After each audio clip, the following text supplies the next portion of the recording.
Hi everyone, this is Ashwini. Welcome to CKA Hands-On channel. The purpose of my channel is to get people who want to give CKA 2025 exam get started on their hands-on practicing journey.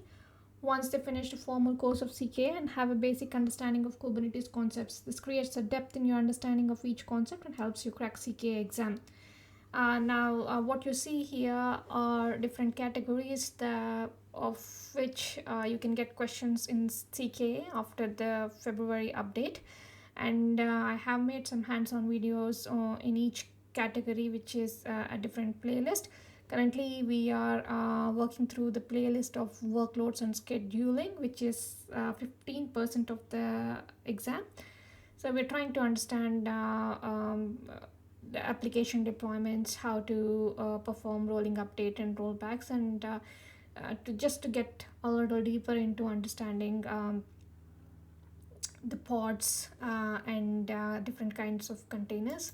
I'm also today working on sidecar containers.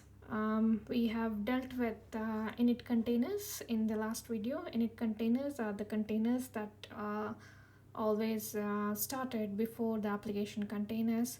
Sidecar containers are also like if you look at it in the configuration, they are init containers, but their restart policy is set to always, and then that's what makes them sidecar containers. So they are the secondary containers that run along with the main application container within the same pod.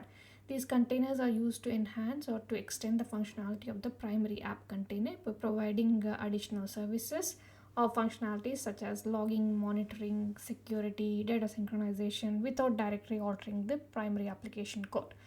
Typically, you only have one app container in a pod. For example, if you have a web application that requires a local web server, the web server is a sidecar, and the web application is the app container. So think of it as a container that is like a secondary to your main container, and it is independent of the life cycle of that application container. Unlike init container has to start first. Sidecar container can be started, and it is running all the time. Init containers just runs to completion and then stops, but sidecar container is always running alongside your main container. And the configuration is it is an init container with the restart policy as always. So that is it. So just want to show you, talk to you about something else as well. This can be helpful. So compared to regular init containers, sidecar containers defined with init continue to run after they have started. So which we have discussed. Now the pod termination, right? This is good to understand as well. On pod termination, the kubelet postpones terminating sidecar containers until the main application container has fully stopped. So the sidecar container will continue running until the first container is stopped. Sidecar containers are then shut down in the opposite order of their appearance in the pod specification. Remember when we had discussed in the init containers, we said that we could have more than one init containers, and they will be started in the sequential order of how they appear in the pod specification, right? So it's the same thing in sidecar as well. If you have more than one sidecar container specification defined in your pod, then on the pod termination they will be stopped in the opposite order. For example, we have a third one will be stopped first, and then the second one, and then the first one. So this approach ensures that the sidecars remain operational, supporting other containers within the pod until the service is no longer required. So now let's quickly do a demo to understand the order and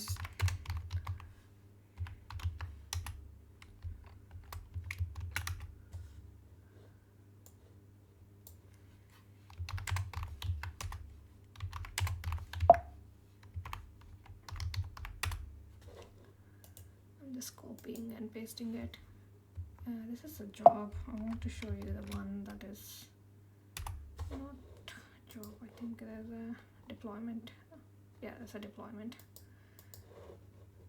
The job is also like another workload. We have deployments, stateful sets where we track the state, and then we have jobs where it just runs to completion and then stops. So let's go through the configuration. So we have a deployment my app, and these are all the labels, and we have a container that runs just some logging to, that is basically logging to oplogs.txt. So basically like an application, let's just think it's an application that's just producing some logs, right? And we have a volume, which is data, empty directory, and then the volume mount at /opt. Now these containers within the pod can share the volume and network resources. So we can just say name, data, and /opt. So now here this init container is a log shipper, and it's not doing anything really major here. It's just doing like, it's just, let's just say, reading the logs, right? But in a practical use case, we can think of any other service that's just sending these logs to somewhere else, some sort of a service, or some kind of a process that is reading these logs and sending it to somewhere, and it's always running, and it's using the logs that are produced by the main container. That's it. So all I'm interested here is in the order in which these containers are started, right? And I will just say create -f test YAML, and get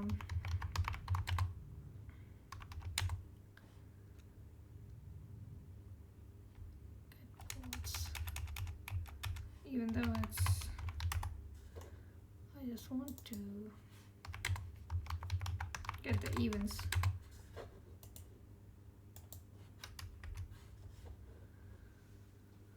So you can see here in our init container was started first. Here, I'm just looking which one is started first. It is actually independent of your main container. So you can see that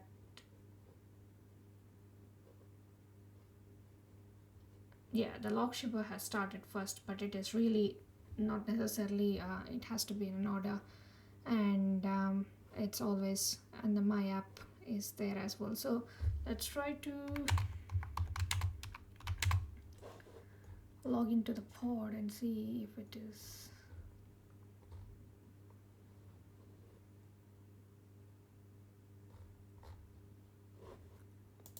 What exactly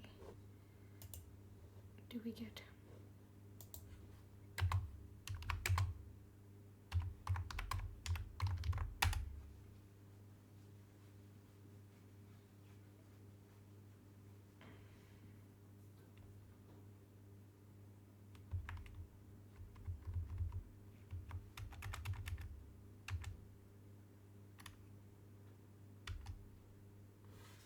Maybe it doesn't have a bash in there, but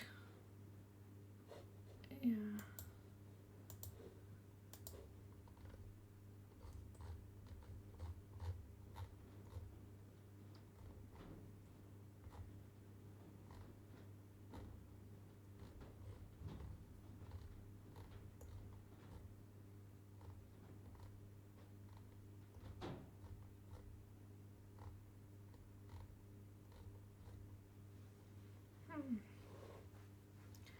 Yeah, so I'm not sure what the issue is here, but I wanted to log into it and see what happens. But yeah, we probably might, I probably will go and check what the issue is later. But this is how you run, the video is about sidecar containers and how you can run the containers alongside your main containers, so that and understand the life cycle of it, that it is actually independent of the life cycle of your main pod, unlike your init containers. So this is how you can use, and it is in the configuration, it's just an init container, but your restart policy is set to always. So that is it. I will be providing the links and the description of my video. I will have the links for all the playlists as well. If you have any questions, let me know. If you think my videos are helpful, please like, share, and subscribe to my channel. And I will see you in the next video. Until then, happy learning. Bye.